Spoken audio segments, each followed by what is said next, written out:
And we are live. Yes. Astawa Alam. That's me. We're doing this, bro. Okay.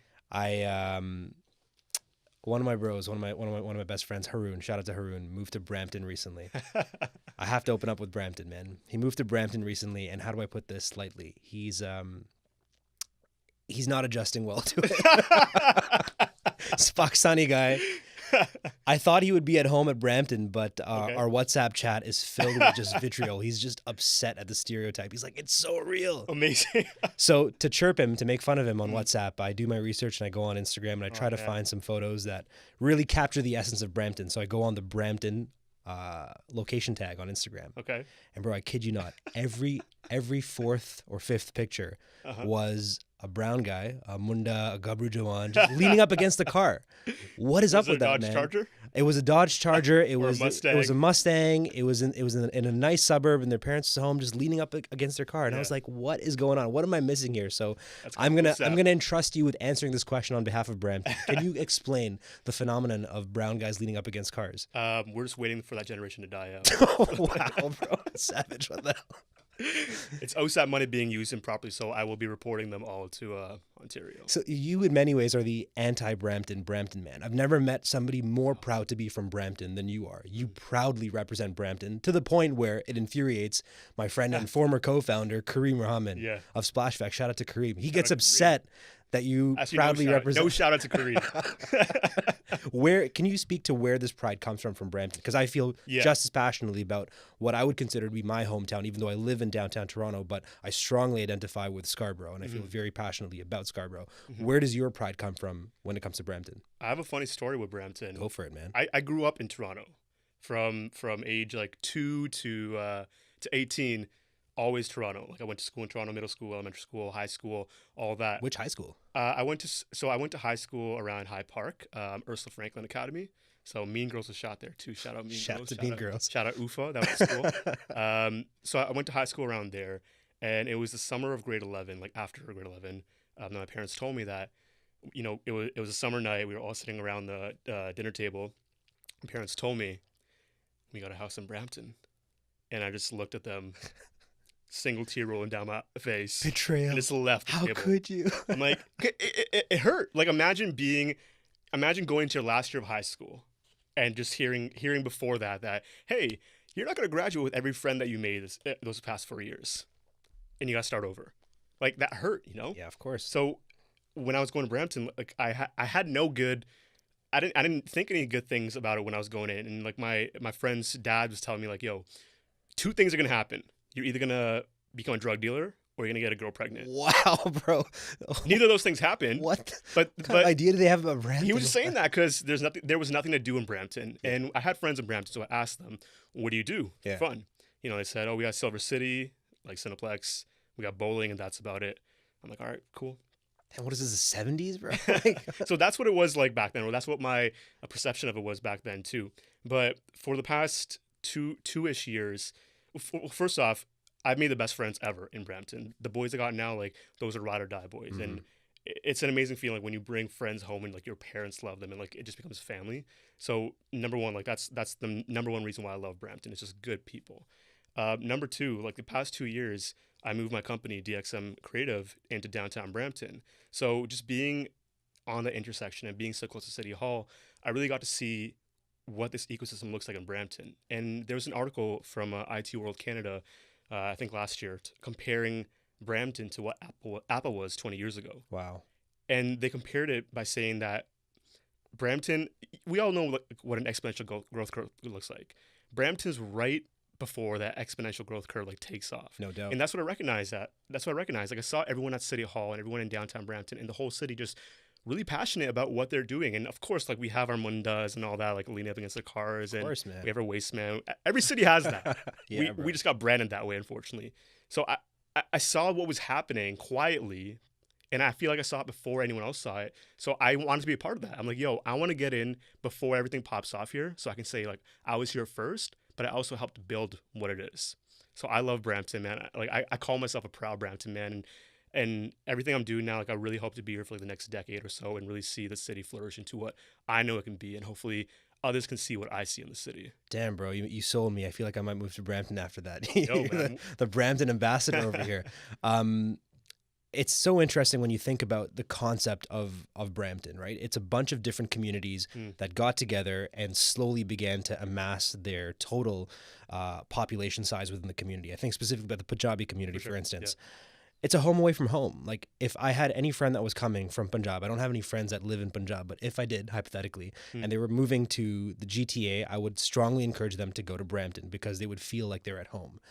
And for all the stereotypes, I got to think about it from the perspective of, if I'm a new immigrant going to a new place and I want to feel a sense of community, because loneliness is a huge problem. I talk about it extensively in the book, The Burnout Gamble. To alleviate those feelings of loneliness, it matters so much to be with your people, to be in situations where you have access to the food, to the entertainment. I remember, like, some of my first movies I ever saw when I moved to Canada were in Albion Cinemas, which is not technically is that technically Brampton? That's Etobicoke, right? That's Etobicoke, right? Yeah. Albion Cinemas, but eventually I think some of the first places in the GTA to get Bollywood films were in Brampton. Yeah, Silver City, man. Now Silver City, man. Shout out to Silver City. I did a lot of Courtney Park as well. Yes. But I think now we have another challenge, which is you've got these communities that become so strong within Brampton that they don't actually need any other community. So the Punjabi community can exist in and of itself, and all the other communities can live relatively isolated. So how does your work become difficult as a community builder to bring people from across different backgrounds? Sorry, man, I'm fighting this really stubborn cold. How are you using tools like social media and the events that you're producing to break down some of those racial barriers, racial divides, and create a more vibrant Brampton?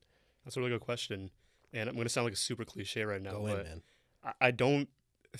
I've never actually thought about it that way, and I hate to say that I've never, quote unquote, seen color like that. But you don't see the enclaves, though. You don't see that these communities tend to stick to themselves. So the new immigrants and the international students, 100%, they stick to themselves. They don't really socialize with anyone who's not Punjabi or etc. They don't go outside of the groups, but those people still have a curiosity for things like entrepreneurship and technology. And it's those ones that are brave enough to attend an event alone or attend an event and drag along like a reluctant friend. Those are the ones that we try to hook right away and show them that, yeah, you're different. That's fine. We're all different in so many ways, but we still want you. We still want your ideas. We still want your diversity, all that, because like Brampton's one of the fastest growing cities in Canada. And I think every single day or every single month, I might be wrong on the number, but we have like 1,400 people like move in, and it's usually new immigrants, right? So that's a huge competitive advantage for us as a city. That's new diversity of ideas, new ways of thinking, and more often than not, these are also skilled immigrants that are coming from overseas with skills that can fill jobs that are being created here, working new jobs that are a result of older jobs being displaced too. So they're hungry, they're curious, and we do our best to be inclusive and embracing of them so they don't feel like, oh, I'm from India or Pakistan and I can't really speak English properly, so I'm gonna just close off and be an Uber driver. It's great. Like we talk about this all the time at City Hall. If we could create some sort of program which we could take like all the Uber drivers in the city and get them in like mentorship programs with companies or with like younger entrepreneurs here, imagine like the synergies and catalysts we could create. Yeah. So I don't really see it like that. And maybe that is something that I do need to be more aware of and cognizant. I'm glad you brought that up. But yes, so far it's been people just self-selecting themselves to come out to our events, and we always do our best just to be embracing, inclusive, and encouraging of them here. That's amazing, man. Before I moved downtown, so I moved to downtown maybe 2011, I think. I've lived more in the suburbs and in the peripheries of downtown than I have in downtown. Mm-hmm. And I remember feeling a strong sense of there not being a home for me to do the work that I wanted to do. So when I was living in Scarborough, I felt that. When I moved to Markham, there was maybe a handful of agencies over there. Okay. And by the end, all those agencies moved downtown. So when it came time to start my own agency, when I started Splash Effect, it wasn't even a thought. I immediately said that we're going to set up shop in downtown. I was very much obsessed with getting... It was the thing to do, right? It was the thing to do. And I think I didn't fully think it through because it's an online business. The business doesn't even need a physical space. Yeah. But at the back of my mind, I thought that the talent and the clients were going to be downtown. and I couldn't be more wrong. I found myself traveling outside of downtown throughout Splash Effect's run when I was with them. I found myself traveling outside of downtown for our clients, and most of our staff came in from out of town. Yep. So From Brampton. none from Brampton, man. When we started partnering with you, that was our first connection to Brampton. Actually, we had some clients in the Peel region, the Regional Diversity Roundtable, and the D&I Charter of Peel. Okay. So really exciting project, really fulfilling project that we got to work on.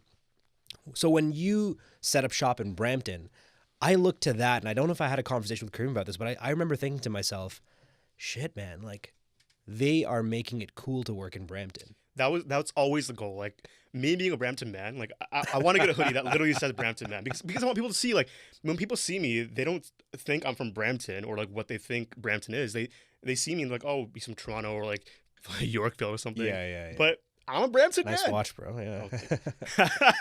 I'm a Brampton man, and that's what I want to do. I want to make Brampton cool. Like all these kids, I have the privilege of working with so many inspiring and creative and energetic youth, and whenever I have a conversation with them, I ask them like, yo, where are you going like after high school, after post-secondary?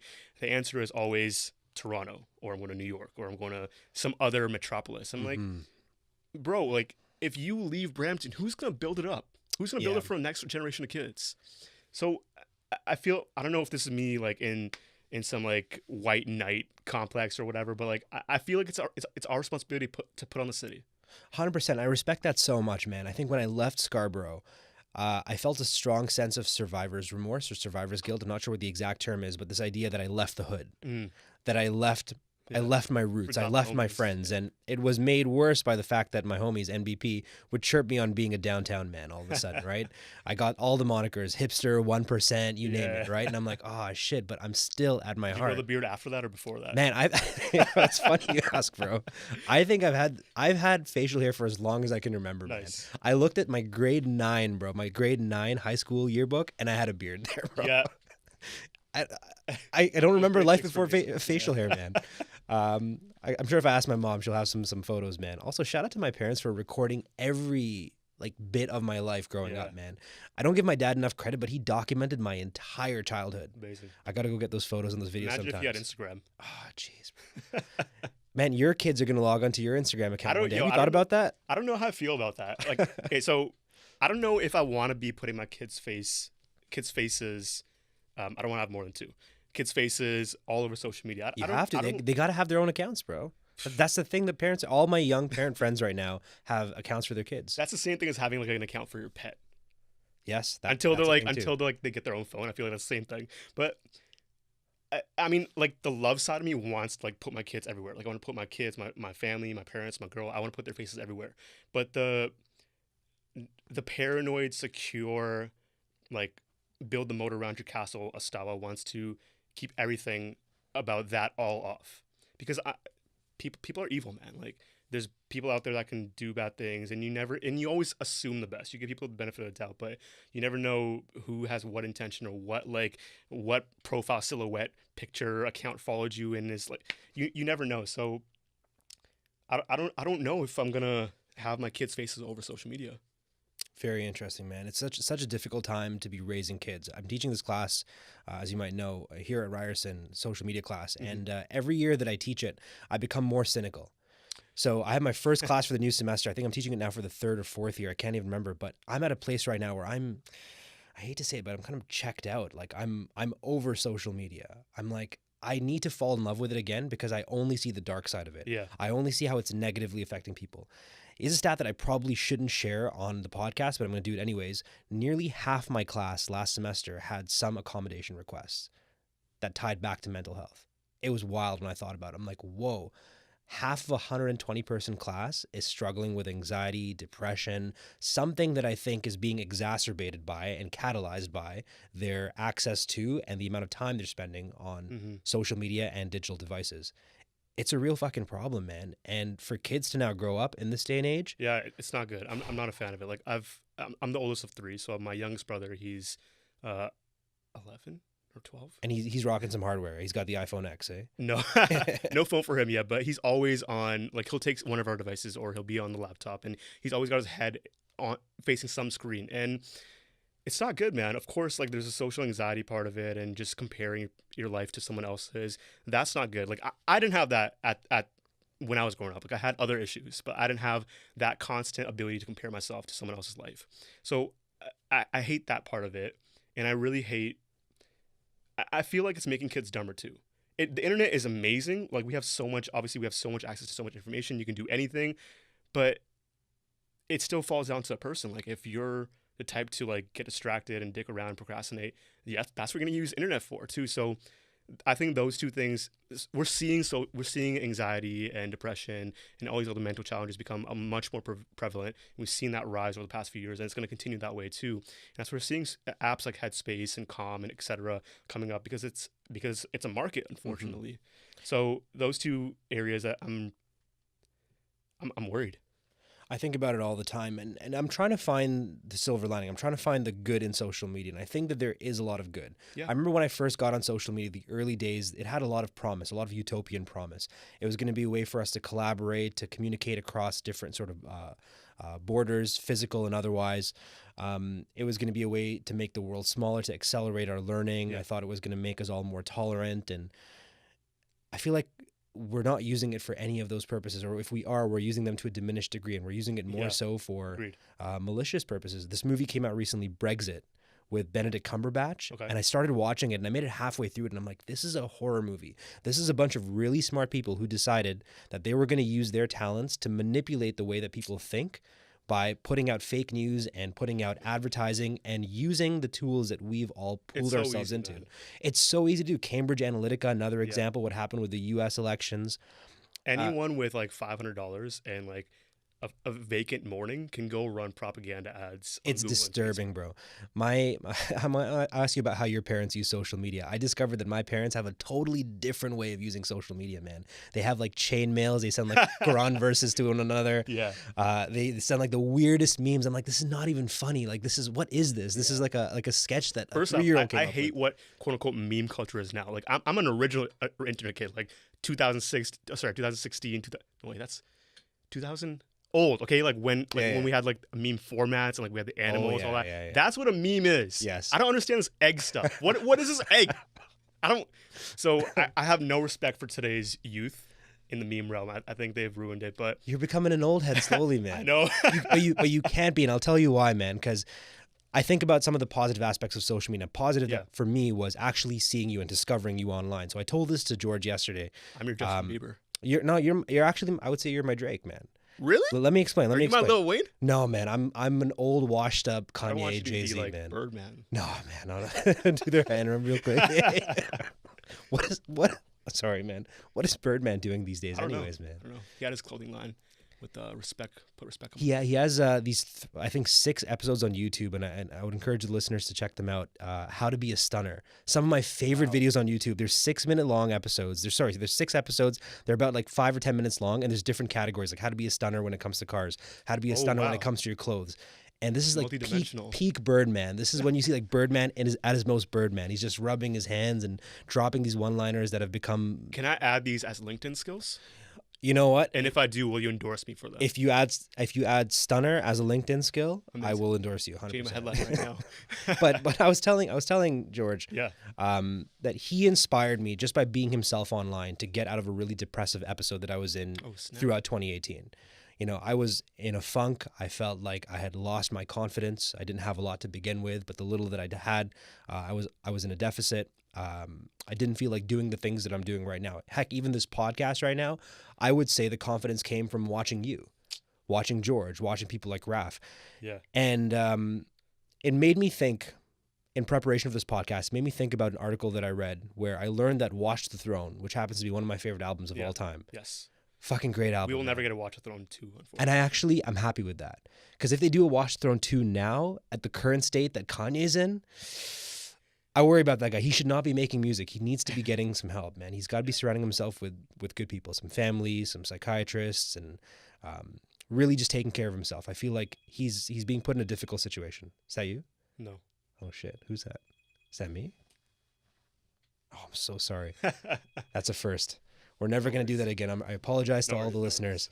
We'll have a new rule for myself. Hamza, cell phones off. Do not disturb. Oh, so when Kanye and Jay-Z were experiencing, I would say, a relatively comfortable period in their career, what happened is they saw Drake. Drake took advantage of that time where there was a bit of a lull in the game. Interesting. Because when you think about when Drake came out, right? Drake's peers were J. Cole, Kendrick, and some of the others in that sort of freshman class. Yeah. He has long since 2007. eclipsed them. Like Yeah. long since eclipsed them. Mhm. I saw some chart numbers the other day. Like he's doing numbers that are reminiscent of what 50 Cent used to do back in the day. He's in a whole different class of Yeah. rapper right now. He's untouchable. He's untouchable. He was, but Well, even despite what's happening right now, like it's Yeah. pretty disturbing. We're watching this happen and play out in real time. This whole case of him like hugging, kissing on like some 16-year-old girl Yeah. or something like that. I'm like, okay, this is going to be really interesting to see how this plays out. But I have a weird suspicion that this guy's made of Teflon. He'll find a way to deflect this. If you could survive a beef with Pusha T, I you don't can know. survive anything, man. You can survive anything. Like Pusha T should have ended your career. man. I think Pusha T was going to. If that J Prince stuff didn't happen, or allegedly, I don't believe that. Look, if you actually, Drake said that, you know, he had a verse that could end everybody's career and like put out, just put blood on the streets. But, you know, J Prince told him not to do it and be civil. I don't buy Look, that, man. in 2018, last year, if a verse exists, it will get leaked. It didn't get leaked. You don't have the verse. You're a liar. Yeah. You're not even hiding a verse. You were hiding a child. Well played, sir. But sorry. Back to what I was going to say about the comparison to you and Drake. Yeah. What inspired Jay-Z Oh, and wait. Kanye to get into the booth and create Watch the Throne was Drake. Okay. They've gone on record and said this. They said that, oh shit, there's this new guy coming up. Yeah. Well, new-ish guy. He was always there, but we're now seeing him Him hit really his stride. come into his own, Yeah. hit his stride. We have to get into the booth, and the two of us have to team up to take him out. And they created Watch the Throne as a way to counter Drake. And what we got from that healthy competition was seeing two guys come out of their comfort zone, reestablish themselves into a new prime. That to me, Right. in my mind, I'm like, that's a new peak Jay-Z, a new peak Kanye. And I feel like in many ways, you, George, and this whole crop of guys that I'm now seeing as like the next up. We're your Drake. Yeah, you guys inspired me to shake off the dust and be like, hey, don't get comfortable with the success that you found so far. Like, whatever I had going on at that time when I discovered you guys, I'm like, that was good. But in order for me to be future-proof, I got to get comfortable being in front of a camera. I Yeah. got to get comfortable being on social media the way you guys are. I got to get comfortable telling my story.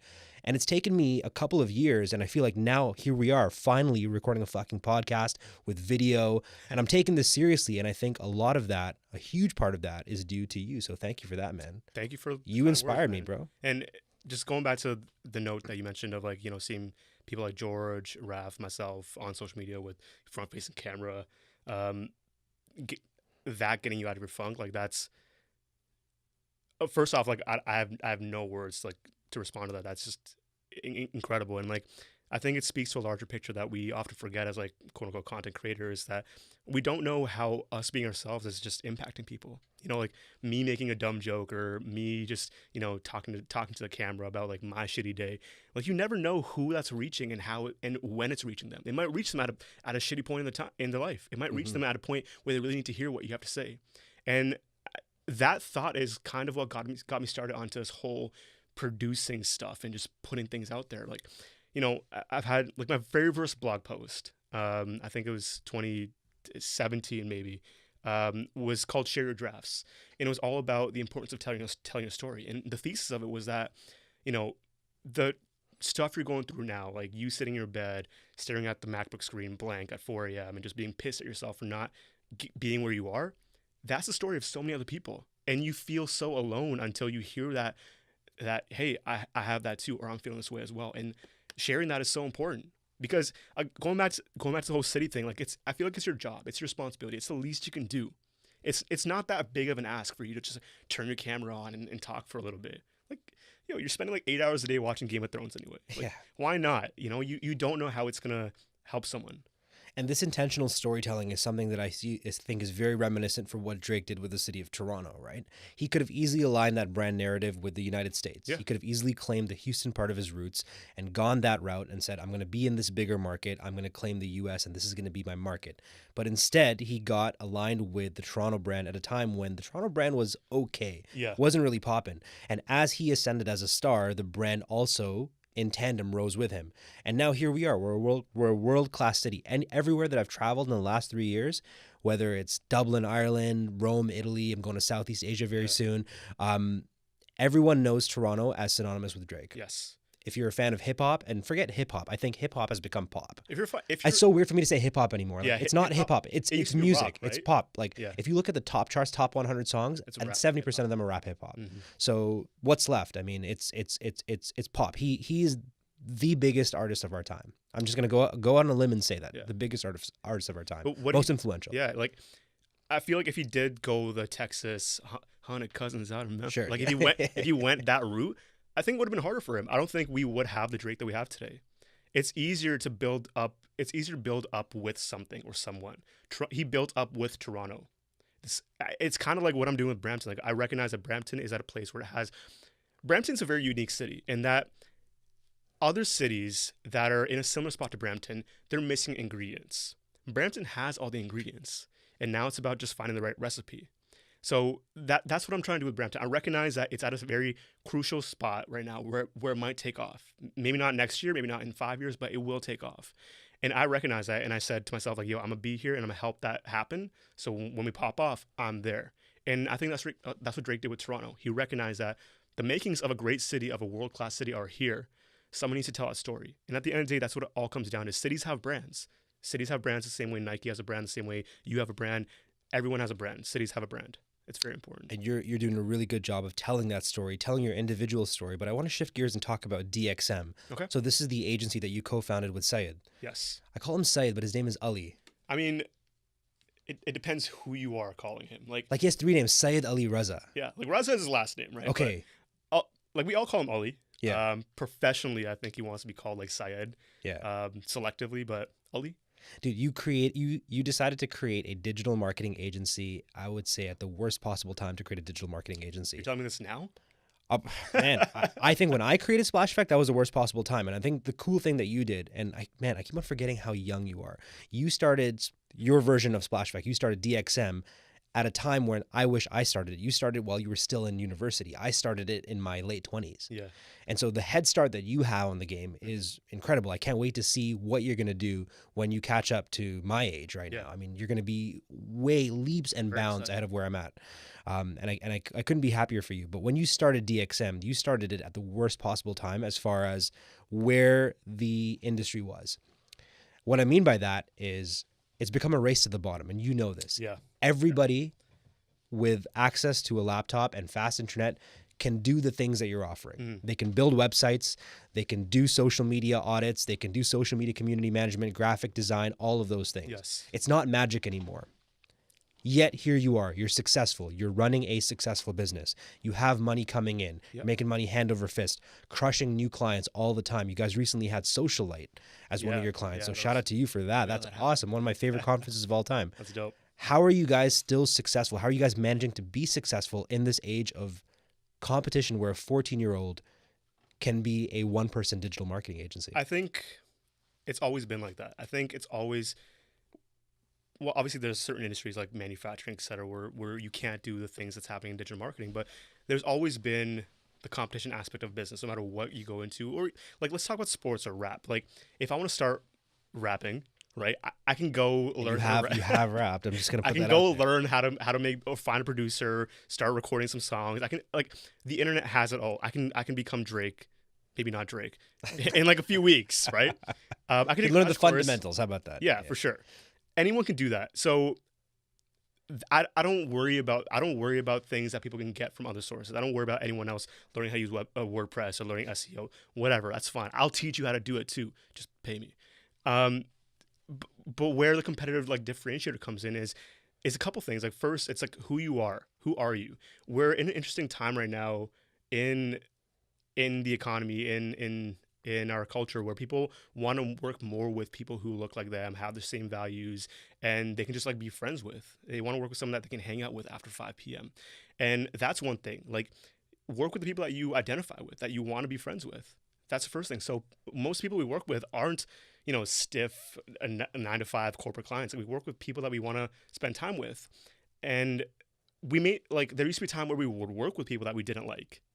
And that wasn't fun. Like, if we're doing this as like a forever thing, we don't want to spend our time from our life that we'll never get back with people that we don't like, right? There's more value and there's more fun that comes out of working with someone that you have fun with. So that's the first thing. Second thing is, the skills are very much easy to acquire. Sorry, the technical skills are very much easy to acquire, but what's harder to replicate is someone's process and the creativity behind it. Like, obviously, I read a lot of reports about AI and automation and the future of work, and like, we see this trend all the time, like, so in this job and that job is being automated, and we always hear that things that are more creative are harder to automate, and that's where you have to start differentiating yourself. Like, what is your process? How do you work with a client? What do you like? What kind of words do you use? How do you onboard them? Those housekeeping things really make a big difference, and clients take a note of that too. So for me, just off the top of my head, like, those two things are what really is what anyone should be looking at to set themselves apart from someone else in a very competitive industry. And of course, storytelling. Like, and storytelling ties into the first point, where people want to know who you are. I love that, man. And now you've got this concurrent hustle as well. So you've got your DXM gig. And I don't want to call it a gig, and I don't want to call it a side hustle necessarily, because I've been there before.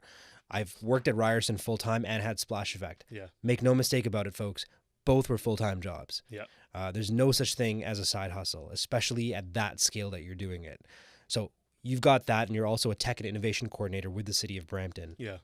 Dude, how many hours a night do you sleep? I sleep 6 hours. You still manage to consistently get 6. Yo, sleep is the one thing you cannot put on a back burner. The competitive advantage, man. It is facts, man. Like, look, going back to like the whole, it's a competitive industry. Like, it's easy to learn digital marketing. It's easy to learn SEO. It's easy to learn whatever.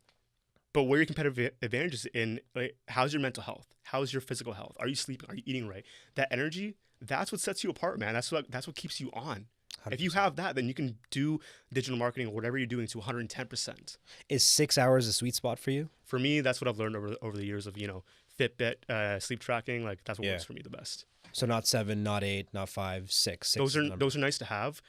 6 hours is the best, given that I execute the proper nighttime routine for myself and I wake up properly. Right.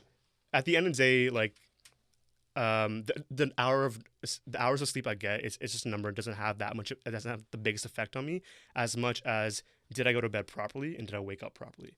Those two things, like the end, like how I start and how I end, that's what matters the most to my quality of sleep. I want to get into that in just a few minutes, and we're going to get into the process piece, and I want to talk a lot about sleep. I know, George, we talked a lot about diet and whatnot, and I think that I wanted to learn more about sort of his sleeping rituals, but I'm glad that you brought this up because we can spend some time going into it. But before we go into that segment of the podcast, I want to understand what prompted you to move, or I want to say move, to slice up your capacity to allow for the city of Brampton to be part of the mix, because having run an agency, that is a full-time endeavor. That takes up all your time, all your energy, all your attention. But then you eventually get really good at it. You build systems, you build processes, and then you write yourself out of a job and create capacity to do something else. So you did that very quickly with DXM, and then why did you decide that the city of Brampton opportunity was the right one for you? Because everything I'm doing at the city right now is stuff that I was doing with them before, just not paid.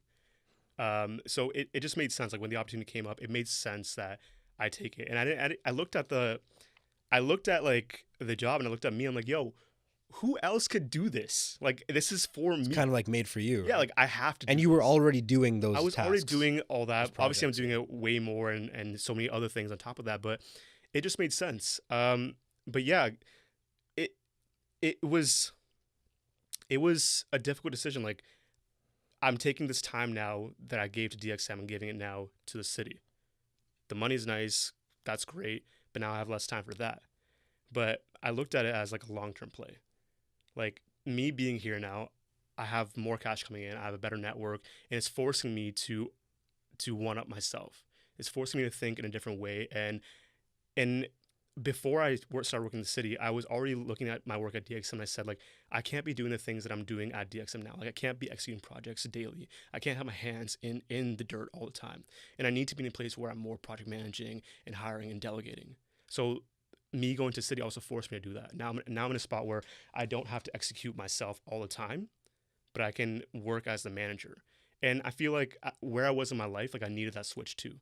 I was getting I was getting too used to being the executioner and the manager, but I know I needed to be a better leader. So me doing this allowed for me to start building systems and thinking like how a leader needed to think to get to skill that I wanted to get Is to. it difficult work that you're doing? Like, would you say that the work is challenging? The job is challenging. The job is challenging in that like the economic development office, so that's like the department that I work in. Like our mandate is to create 140,000 jobs in the next 17 years, I think. Wow. So that's our large mandate. My job is to ensure our workforce is ready for that and is ready for the future. So thinking about things like training, essential skills, and Yeah, it's resources, all it's that. it's a big ask, man. They're asking me to make sure our middle schoolers and high schools are ready for when every single company becomes like Shopify and doesn't Wow. require a degree. It's asking me to prep them for when no one is an accountant anymore. Like that's hard, man. Like, and one thing I realized like quickly with this job is that I need to stick around for like 8, 12, 20 years to see the fruits of my work here, because no one's done like a workforce strategy at the city before I came in, and I'm coming in and laying the groundwork, and I'm also learning quickly like what's wrong. And I'm trying to, and I'm lucky to be working in such a great team, like with the innovation team. Shout out Devin, my manager. He's the innovation tech sector manager, and he runs a startup outside of the city as well. So we both think very entrepreneurially. And he always told me before I took the job that at the city we're entrepreneurs, and we're always applying like a startup mentality to the work that we're doing too. So iterate, fail quickly, and learn. So, and in many ways, you, Devin, Daniel, all the people that I know who are working with the city of Brampton, you're perfect for this because you've done it. You've rehearsed the exact steps that's needed to achieve economic success within the community, doing the type of work that I think is going to be the work of the future. Yeah. I think the work of the future will be, I don't think that people are going to work traditional 9 to 5s. People aren't going to work office jobs in the future. I think we're starting to see it right now. Yeah. Even when you think about your stodgy, typical 9 to 5 job that requires you to go into an office, you're seeing much more flex time, much more work from home abilities. And the numbers are in. You can see them. People are more productive when they work at home. It's such a strange thing. Yeah. It flies in the face of what we thought, how people would work. And we thought that the offices were conducive to them doing their best work. Yeah. Your best work doesn't happen in your office. It's not. Like I took a course at Sheridan years ago called I think it was called Introduction to Creative Studies, and we talked about something called creative press.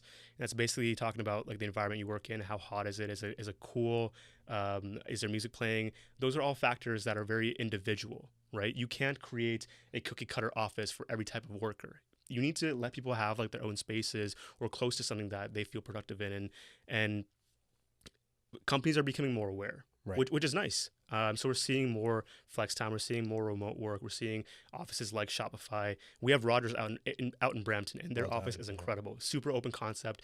Very like it's like a big co-working space, and you can work anywhere you want, regardless of like what department you're in. Right. So we're seeing even though companies have offices, we're seeing them build it in a collaborative fashion.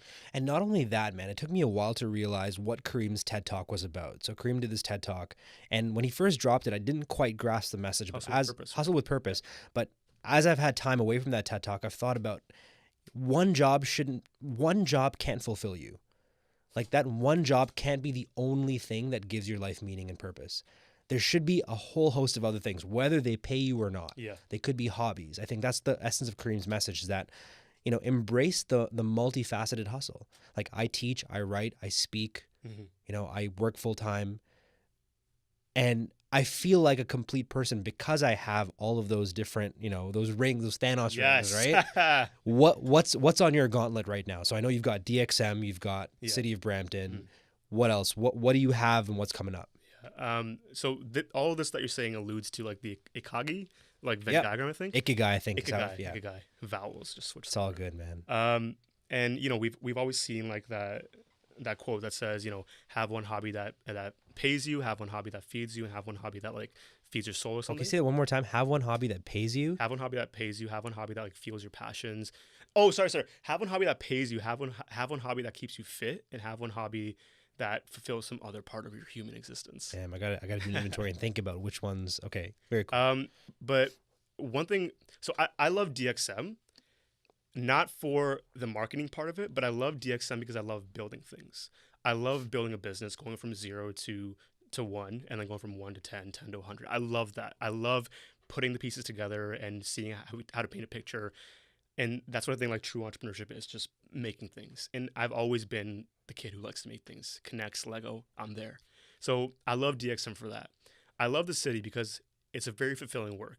I honestly go in every morning, I go home every night feeling like I'm contributing to a larger picture, something bigger than me. Like I'm building how many people can say that like, yo, I'm building a city? That's wild, man. That's sick. You used to build cities out of Lego back in the day. It's little space towns. Yeah, man, it's real now, bro. But so yeah, I love DXM because I like to build things. I love the city because it feels like I'm doing something bigger than me. I love producing. My biggest thing though is like writing. I love writing. I love making content, photos, videos, and that is just my creative part. Like with the rap stuff. Like I love just making. Like I don't. Kareem is right. Humans are not one dimensional, and I hate when people tell me things like specialize. You got to do like thing. What is that? Like when I tell people like, oh yeah, I have DXM and I work in the city and like I drop a rap, people tell me things like, yo, just why are you doing all that? Like they want to find a pattern. They want to find an easy box to put you in. Yeah, man. I'm like, no, I'm not that. I like all these things. Yep.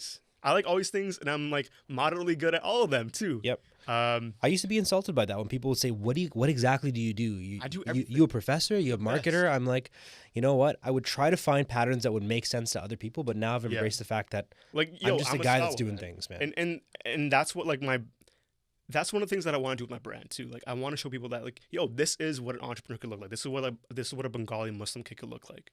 Like they could be an entrepreneur. They could work in a government. They can drop rap songs once every year. They could like make fashion. They could do all that. And you're gonna love this, man. LeBron James, man. Fucking. The more I think about it, I'm like, this guy's probably my biggest idol right now. Yeah. Like, if I look up to anyone, I'm like, it's LeBron James. Like he's crafting the blueprint in real time for the sort of life that I want to live. He said something. He's like, I'm not a basketball player. I'm a guy who plays basketball. And I'm like, oh, facts. What? I'm not a businessman. I'm a businessman. No, but look at this. So LeBron James' strategic move moving to the Lakers so that he can focus on building out that media empire as well. He's got his fingers in a whole bunch of things. Yeah. Right? Movies, I hear games as well, investing in some businesses. He's using his talent, his one sort of money-making talent that he has to then fuel the other parts of the industry as well. So when I think about that for myself, I'm like, yes, marketing pays most of the bills. I'm a really good marketer, but I'm using that to spend and invest in the podcast, in writing, in all of these other facets as well, building the empire. And when we met at Balzac's a couple of weeks ago, you changed the way that I think about why I'm doing this. So, business has been good. I've been doing better than I've ever been doing, financially speaking. Like, what am I trying to do here? Because I'm doing well. Yeah. Like, what is this all adding up to? What is this all adding up to? Because if it was just me, I'd be very comfortable for a very long time. Yeah, I'm good. But it's not. You said it best, and I walked away from that night thinking, shit, I got to rethink why I'm doing this. Because you said family. You said you're doing this for your family.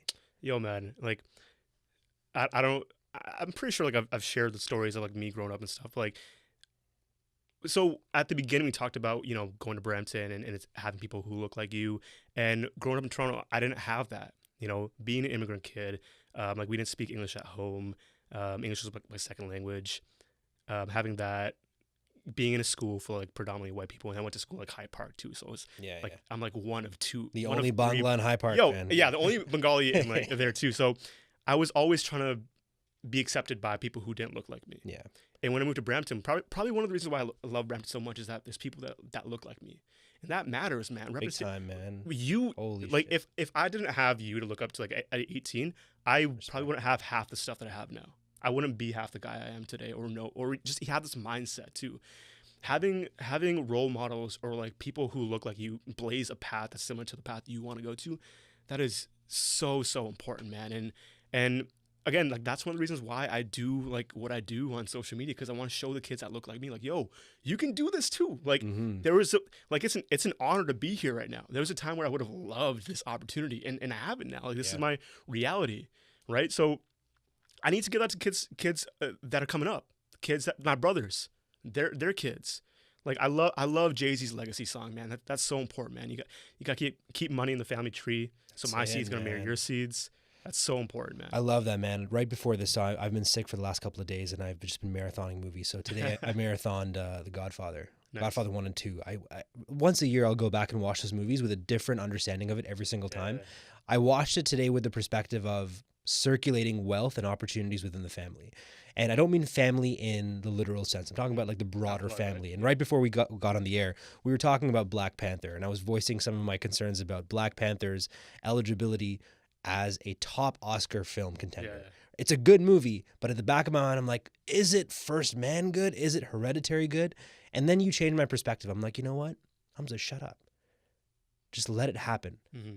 Because representation matters. Representation is so important. The way that you said you saw me and you felt like you could have access to this world is the way that I felt when I saw people like Bhupesh Shah, Satish Kanwar, so on and so forth, Rohit Bhargava. And I'm like, man, for me to be where I am right now and to give away my gift, there had to be a trailblazer that was doing it. Yeah. And they might have been subject to all kinds of ridicule. I imagine that organizers for the conference where I saw Rohit were like, do we really want this guy? Like, he's not the best marketer. He's one of the best marketers, but why? He's not the best. But someone made a decision to be like, no, representation matters. Because if we want to change the numbers, you have to see people that look like you. You have to see opportunities that make this accessible to you. So all of that's to say, man, my work is going to be incomplete. I'm going to die in the world that I want to see. I'm not going to be able to see it, but I'm going to die. Which like a cryo chamber or something. Well, man, let's see, man. But I know that when I pass away, like, the world's in really good hands because you're going to be carrying that baton forward and you're going to be giving that to some other people. And man, fuck, can you imagine our kids growing up in a world where there's already people that are doing this? I want my daughter to like walk into her high school room and like all the white kids look at her and be like, oh shit, she's that girl, bro. She's that girl, Her dad, her last name's Alam. Alam, yeah. The Alam group, right? She's Bengali. Oh my God, they got catch. Because we're seeing it right now. Like there's companies, there's agencies that are named after rich. Yo, I want my name on a building. That's it. I want my kid. I want my kids to walk around with that pride. We're right now recording in the Alan Slate Radio Institute. What about the Astawa Alam Radio Institute? Let's do it. 20, 30 years not? From now, right? Like, why can't we, man? Like, and the wealth is there, especially in Brampton, man. Talk about like so much money there, bro. It's all going into banquet halls, man. Yeah. Bro, before we get carried away, I feel like we could do a whole other podcast on banquet halls real quick.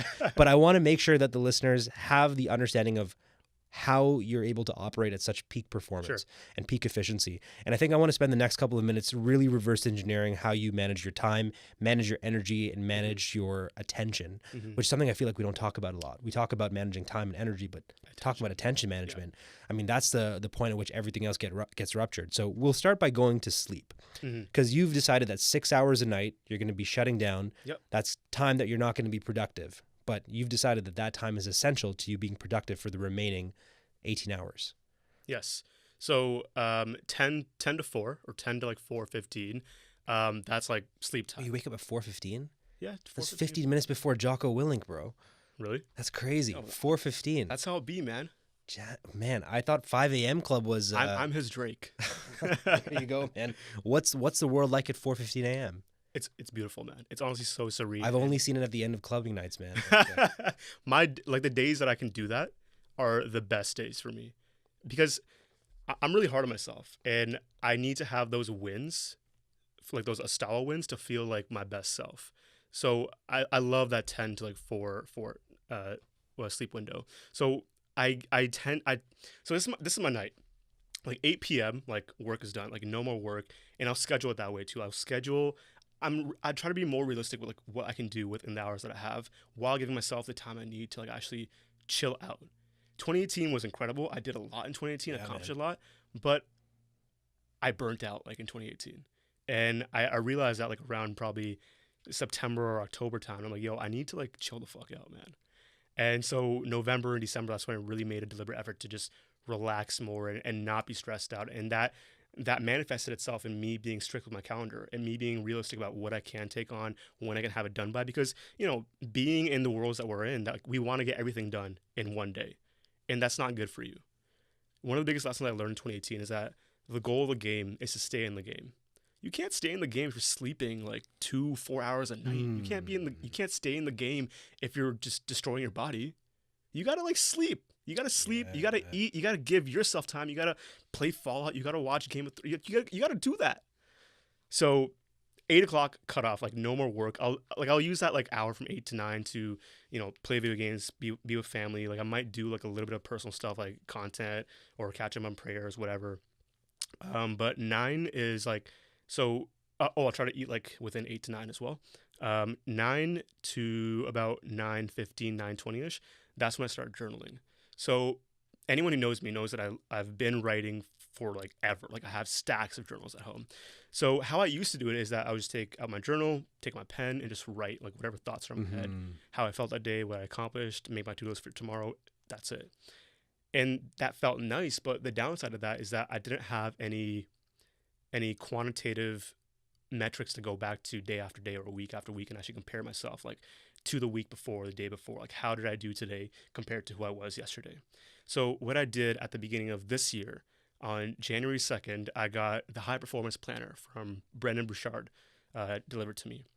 So what that is basically is every single day in the morning, it's a series of questions you ask yourself, you answer them, you have a morning message to yourself, 3 priorities that you want to tackle today, 1 thing that has to get done, and a list of people, maybe 1 or 2, that you want to connect with today and how to do it well. Wow. So that's the morning. The evening is questions asking you to reflect on your day.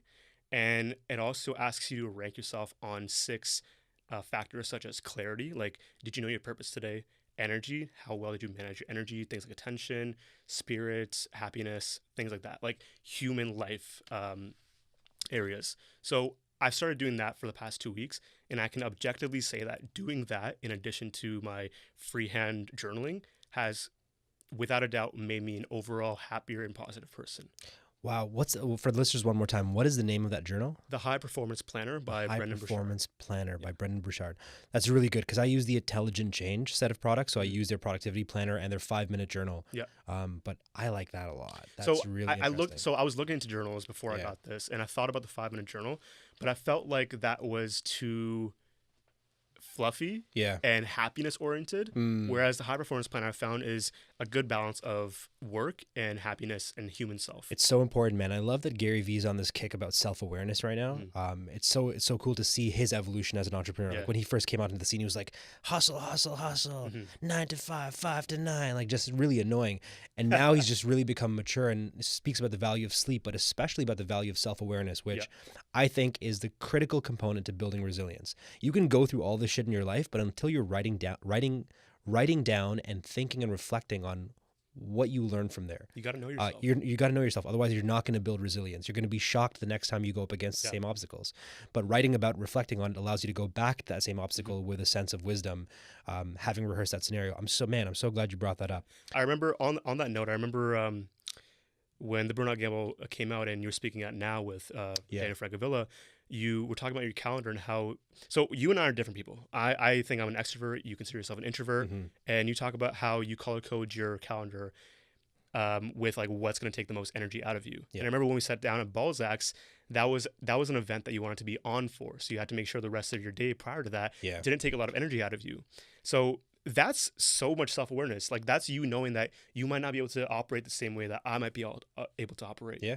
And that goes back to knowing who you are so you don't compare yourself to others. Exactly. Like the Gary V's or the whoever's we see on Instagram, they can do what they do because of who they are. That's it. But just because you can't do it doesn't mean you're any less. That just means you're moving at your own pace or you're doing your own way, and you'll have your own results as a result. And we do this fucked up thing as people where we look to our left, look to our right, and look to people who have similar characteristics as us. Yeah. Like, I think the most common one is age. I'm like, oh, man, I'm 31 right now, but LeBron James is also 31. What am I doing with my life? What am I doing with my life?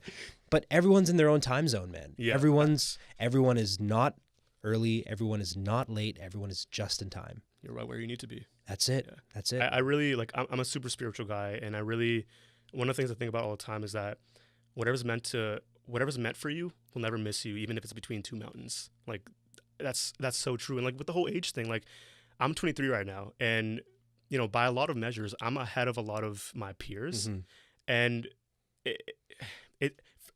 I feel like if anyone else was in my position, it'd be really easy for them to get like really cocky. And wait, I feel like me saying this is me being cocky. Yeah, hey, no, that's self-awareness, right? Like, you're going through it, right? But yeah, it's so easy to be like my spot and like get to like this huge ego thing. But I also understand like, yo, the things I have and like where I'm at, it's a privilege, man. Big Like time, man.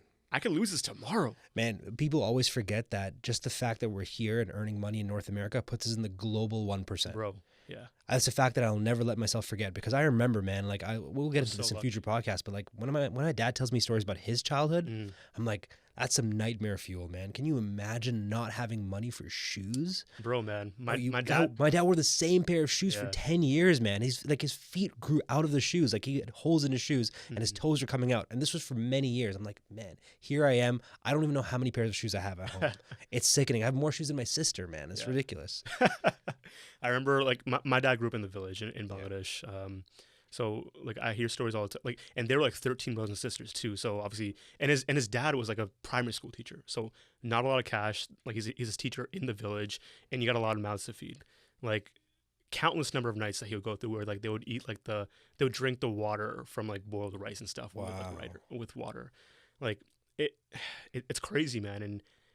And I try to be aware of that all the time. Like whenever I'm dicking around, just sitting. Of course, like I'm a chill, but like whenever I'm like wasting time, I just remind myself like, yo, my parents crossed oceans. Yeah.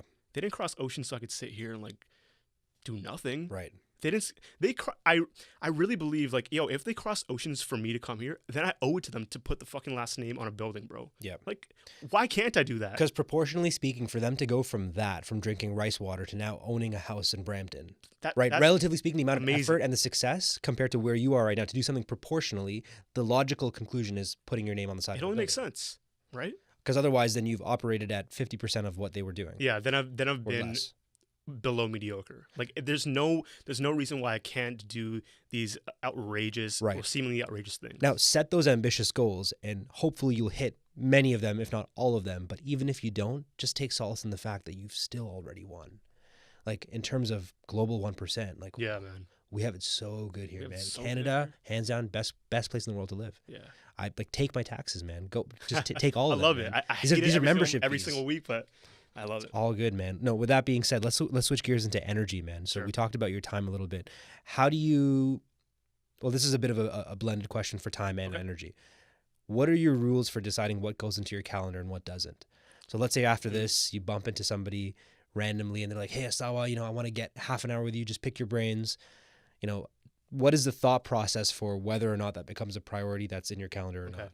Great. So let's talk about that scenario. So let's say I'm walking out of here and Someone recognized you, like, I saw your rap video. yeah. So the first question I would ask myself is, who is this person? Is this someone close to me? Is this like a close friend? Is this someone that I want to get to know more?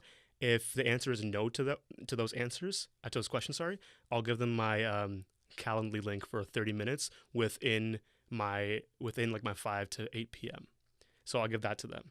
If it's someone that I know really well, like a friend that I haven't seen in a long time that I do want to spend time with, I'll give them my open availability 45-minute Calendly link. Damn, it's levels. Yeah, honestly, and it sounds ruthless, but you have to be that way because you only have so much time in the world, and my time is precious. I gotta guard that. So that's how I decide, and honestly, like I'll get DMs every now and then or messages from people that I grew up with in Toronto, etc., that hit me up and ask me things like, "Yo, how are you doing? What are you up to?" And I won't respond. Like I don't need to. Mm-hmm. I don't owe you anything. There's nothing that's gonna come out of this conversation. Like my energy is finite too. For those 24 hours, my energy is finite. Yeah. Like there's a reason. Like we always hear about like the Mark Zuckerbergs and the late Steve Jobs wearing the same clothes every single day. Like that's a real thing. Conserving your willpower, conserving your energy. That's a real thing. And I don't want to give time to someone who's not going to add anything to my life, or I don't feel like I can add to their life and properly. Like so I'm ruthless with it.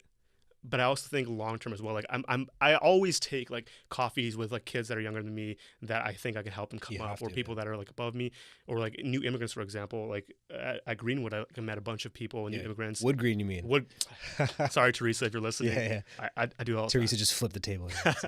But shout out to Teresa, man. Shout out to great time. One of the best speaking. I'm so glad when I saw that picture of you, Jasmine, and George. I was like, man, I love. What was I doing? Why wasn't I there? But I remember I legit had to be somewhere else. So yeah. But I think about it that way. Like I think about it selfishly in short term for things that won't benefit me, but I also think about it long term and selflessly for things like giving back and really going back to that legacy piece too. Yeah. Damn, man. This is a good reminder that I really need to optimize my Calendly right now. So I struggle. My Calendly, I'm not as disciplined with my calendar as I need to be. I try to have Really? non-negotiables in there. I have like no work periods, lunch. Like I'll show you my calendar afterwards. You can see just how like regimented it is. But all it takes is like one person to be like, hey, I can't book you in Calendly for the next 2 weeks. What's going on? And I'm like, oh, okay, you know what? Fine, I'll make some room. But what I should do is stick by that. I should be like, yeah, I'm not actually free for the next 2 weeks. It is what it is. I'm sorry. It is what it is, man. And people are going to think I'm a douchebag, but Look, again, like I'm not going to be at my 100% if I don't see Yeah. you in 2 weeks when I've got all my shit in order. the people that want to work, that you want to work with, will respect that. Okay. Right. I like that a lot, man. That's really good.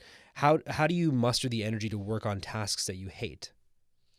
Because I imagine there's a lot of shit you don't want to do. Like answer emails, bro. You haven't responded to my. Kidding. Try to front load it. Like try to do it. Try to front load it or try to schedule it in. Okay. So I'm super into integrations. Like if all my integrations for like all my different apps fell apart tomorrow, I would be ruined. Really, eh? So I have my Todoist integrated with my calendar. I have Google Calendar. I have my Asana, each project integrated with my calendar as well. So my process for like scheduling things starts on paper. There you like go. Write out like everything I need to do, and then project, subtasks, etc. Do those like arrows underneath, and then put it into Todoist. So Sunday like afternoon or Sunday evening, I'll spend like maybe 2 hours like journaling, like recapping my week, like how I felt and all that, but also planning my week ahead. So those 2 hours I'll spend like, what do I have to get done this week? Write that all out, put that into Todoist, and then schedule it in Todoist. So like in Todoist I can write like respond to Hamza's email tomorrow at 7:30 a.m. And when I write tomorrow at 7:30 a.m. and I hit enter, it'll automatically get input into my Google Calendar. Damn. So I'll see it there. I'll get a notification and I'll do it. I promise I'll do it. So I do that. Asana is a similar thing. So those are two things that I think. Those are two ways that I look at things that I don't want to do. Either try to front load it, like take it on first, or schedule it in so you don't miss it, so you have to do it. There you go, man. And I see you've been working out too, man. You're looking good. I try. You take any pre-workouts? I used to, but I love pre-workout because it gets you mad amped. Yeah, You feel like you can like flip cars over. I love it. But for the past 2 weeks, I've been staying away from that because I wanna get to a point in my life. So great energy topic, right? I want to get to a point in my life where I don't need pre-workout because I'm sleeping properly, because I'm eating properly, and I'm managing my energy properly. Yeah. Pre-workout is nice. I love the feeling it gives you, but it's a crutch. It's not fun to work out with a pre-workout though, man. I know. Once you start using pre-workout, you can't go back, man. Have you seen that famous clip? I think it's two Brampton kids who are like, "Oh yeah, gym time, motherfucker!" Yeah. Pre-workout kicked in so hard. One day for the next podcast, when we're able to figure out the TV situation, we'll broadcast it for all the listeners. But one of my favorite clips, that was me, man. Me and my brother Azim, when we used to work out back in 2011. And man, a quick story about Wait, this. you haven't worked out since 2011? Oh no, we have worked out, but the workouts back then were something else. So we just started working out. We had beginners gains, and so I call Azim my brother. He's actually my cousin, but I feel like he's been my brother because lived beside each other our whole lives, and actually two brothers married two sisters. So my dad and his dad are brothers, and my mom and his mom are sisters. But his dad ran a health food store, a supplement store. And so we had an endless supply of supplements. Now the thing is, his dad didn't actually know anything what he was selling you. Yeah, man, he's just a immigrant guy with a hustler's ambition, right? So he's like, hey, a lot of the bodybuilders are using this thing called 1,3-D. You guys should use this. So we used 1,3-D, and this was 2011. Now, if you don't know about the Canadian health food market, you can have anything on the shelf, and by the time the government finds out that it's not supposed to be on the shelf, there's like a 2-year window. So we were taking this thing called 1,3-D, and man, oh man, jacked. Like I was just, I looked like The Rock, man. I was the best workouts of my life, but also the side effects were unreal, man. The mood swings, I was losing sleep. I once called the ambulance because I felt my heart was going to burst out of my chest. Anyways, you get off 1,3-D and you lose all those gains. Yeah. I went to the doctor for a blood test. I'm not even kidding. I went for a blood test. He comes after the blood test and he's like, we need to have a serious conversation. You have a drug problem? I'm like, what do you mean? He's like, I'm doing a lot of meth. I'm like, what?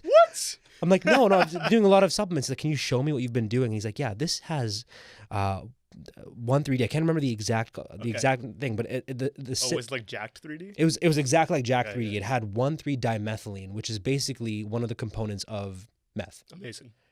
It felt like that too. It was great. No pre-workout has ever come close to the feeling of that. So good. But I asked that question because I noticed that you've got a cup of Starbucks over here and you're drinking Starbucks. You're drinking some coffee, I imagine. Oh no, so this is tea. This is tea. Okay. Let me tell you about my coffee Way to go, buddy. life. So I use Mint for my finances. Right. Yes. Shout out to Mint, Intuit. I love Mint. I want to see where my money's going. I want to categorize it, etc. So last month, I spent over $400 on Starbucks. Buddy. It's that auto reload, man, on the Starbucks app. So once it dips below, you don't see your money going, yeah. Yeah. But I got those coffees too, right? So I've had a bad relationship with coffee. I would drink one in the morning, like a grande blonde, one in the afternoon, a grande pike, medium roast, not as much caffeine. But every other day or something, like I would do like a blonde Americano with espresso shot or whatever, and I would do Red Bulls too. Damn, you're a human caffeine filter, bro. Yeah, it's not good. You just shit. You're just jittery. You feel like garbage. And you shit, yeah. And you shit a lot too, man. So this is tea. I got a green honey citrus mint tea with steamed lemon and honey because gotta get the podcast voice going on. Of course, man. Yeah, I apologize to all the listeners for my raspy ass laugh here, man. And what I've been doing recently is I bought 2 bags of ground coffee. So I bought 1 light roast for at home, and I bought 1 medium roast for the office. So I'll make coffee at home before I leave, and I think it's a 10 ounce, which is smaller than what a grande is. So I have less caffeine in the mornings, I have less caffeine in the afternoons. And again, that just goes back to my reason for not taking pre-workout either. Like I want to be at a place where I don't need to rely on it, because it's not good for you at the end of the day, like having that much. I agree, man. And my last question for you on this track over here, and of course, we're going to have multiple conversations. I imagine that you, George, and a whole host of people are going to become regulars on the podcast. We really need to dive deeper into your system. But I want to ask this question about attention. How do you stay in the zone? Because I know you get into the zone when you're creating content, when you're working on specific marketing tasks, when you're in meetings. We're in this podcast right now. How do you prevent yourself from getting distracted? Because I feel like we're in the age of endless distractions. Yeah. A bunch of things. So first, let me preface it by saying that's different for everybody, and it takes time to learn what works for you, and you'll be frustrated along the way. Like if you're not being productive or as productive as you think you should be throughout the day, you will be frustrated with yourself, and be forgiving on yourself. A couple things that I do is, obviously that morning journal is crucial, but what's even more important than that is scheduling my day ahead the night before. So first I go to bed without worrying about what I have to do tomorrow, and I wake up with a clear action plan. Yeah, so you're not anxious. You're not dreaming about work because you know clearly what you're going to work. I know exactly what to do. It's there. There's no ambiguity. I can get straight to work. That's the first thing I do. Second thing I do is the first task I do in the morning after a journal, like when I get into the office or wherever, I'll always try to use like 15-30 minutes to just read. Like paper, not an ebook, nothing on the screen, just paper. Read paper and like really get into it and take notes on it too. And that helps warm my mind up and get into the mindset that I need to get into to be productive. So once I do that, I'll open up my to-do list again. What do I have to do first? Okay, I gotta go through. I don't do emails. Don't do emails at the beginning of the day. I don't do that because it's a rabbit hole. So I'll get whatever task I have to get to. So I'll look at that, and I know like my warm-up period for tasks will also be like around 15 to 20 minutes, like almost 1 Pomodoro. So I'll set intentions for that. Like I'll literally tell myself, I'll write it down, like for these 25 minutes, like I'm going to work on this. And just that action of like me writing it down signals to my brain, like I'm doing this for 25 minutes. Do that 25 minutes, get it done, take a 5-minute break. And like during this whole time, my phone is in a drawer. It's put away. Like I'm not looking at it. It's on D&D. And that's what really kicks it off for me. That's what does it for me. That's how I keep my attention. But also the more important part too is throughout the day, I need to be eating. I can't be eating garbage. I need to be eating oatmeal. I need to be eating fruits, nuts, granola bars, water, tons of water, more water than coffee. Like you should have 2 waters per coffee. So the food is a huge part of it too. And I think people forget that. Like people think that they can just hustle just based off of their head, but your body needs fuel too. And healthy food is what keeps you energized and attentive to what you're doing as well. Absolutely, man. I can't wait to get well from this cold that I've been dealing with, because I want to get back to the routine that I was developing. I became borderline paleo for a couple of weeks too, really? Just to reset my system a little bit. Oh, nice. Felt fantastic. I would eat food and I wouldn't feel like I ate food. It was so weird. I didn't feel the heaviness from it. I just felt fantastic. Yeah. It was so good, man. I would eat salads all the time. I would try intermittent fasting as well. I can't wait to get back to that, man. So Another good. thing that I'm trying to do, or I'm trying to be more aware of, is not eating until you're full. I don't want to eat. I don't want to feel full after I eat. Like I want to feel like I want to get to like 80% capacity in my stomach. Mm-hmm. Man, it's so important, man. I think that you picked up on a lot of really, really good topics over here. And for the listeners who don't know, you mentioned Pomodoro earlier. Yeah. Pomodoro, I swear by that. Let's just explain to the listeners sure. what the Pomodoro technique is, because I think it's super helpful for them to know. So some tools you need to get the Pomodoro going up. One tool I'd recommend is Toggle. Get the Chrome extension for your browser. It's TOGGL. Yes, right. TOGGL. It's free. Or get like any sort of timer on your phone, your watch, wherever. And what Pomodoro is basically 4 25-minute sessions of pure work with 5-minute breaks in between. So one Pomodoro has 25 minutes of work, 5 minutes of break, 25 minutes of work, 5 minutes of break, etc. until you do 4 25-minute work sessions. Right. And I'm sure there's science behind it, but that's what Pomodoro is. Like you spend those 25 minutes working on nothing but that one task that you said you're going to work on. So it's great for things like editing papers, writing content, just being in the zone, or getting things that are hard to focus on or that you don't want to do, like big projects like that. It's great for getting those out of the way. I've even used it for like tasks that have multiple smaller components, like purging my inbox, right? Yeah. So I get to inbox 0 every single day, twice a day. So I check my inbox twice. I check it once before 12, once after 12, and no more. I'm like, whatever work needs to get done, whatever communication needs to happen, it needs to happen within these two. But 25 minutes per Pomodoro, and that's it. Super interesting, man. Astawa, I feel like we could go on and on and on. We have so much more to talk about, and we definitely will in the coming days. But just in the interest of moving this along, because I know here we are on a late Monday night, and you've got to get to bed within the next half an hour over here. So thank you so much for coming out, brother. Really appreciate this. Where can people follow your adventures online? Yes, Instagram is the hub. So Instagram, you can find me at a.stawa. Website coming soon too, so that'll be astawaalum.com. And also hit up DXM, so dxm.to in your web browser. Anything we can do on the digital marketing end, we would love to work with companies who are innovative, really looking to grow online.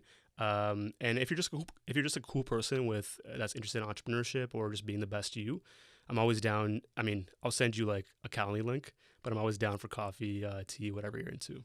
That's awesome. And you've also got a podcast. Yes. So podcast has been on the back burner, but coming back soon. Boom. So that's Share Your Drafts. Google Play, whatever Android people use, iTunes Podcast Store, Pocket Cast, Radio Republic, I think, all those places, wherever you get a podcast. Share Your Drafts. Search it up there, and more episodes coming soon. Hamza will be on an episode in the future for sure. And you're going to be at the AirPod meetup. Yes, you already know, bro. Call me AirPod Astu. Don't ever talk to me again, bro. Yo, man. AirPod Astu. That's gonna be the title of the podcast. I watched Spider-Man, Spider-Verse in D-Box, right? And watching that movie in D-Box in those seats, it felt like the first time putting AirPods in ears. Bro, I've never met someone so passionate about AirPods. I don't want to talk to you. Don't look at me if you got earpods, man. Get out of here, bro. What is that? I'm surprised you haven't made the switch to noise canceling, man. What? Bro, what's that? Bose Q3. Ooh. I can't hear you. Where are my earpods? Where are earpods? Oh, shit. My earpods. My man, thank you so much. Yo, thank you for having me, AirPod Astu, man. Thank you so much, bro. This is an absolute pleasure, man.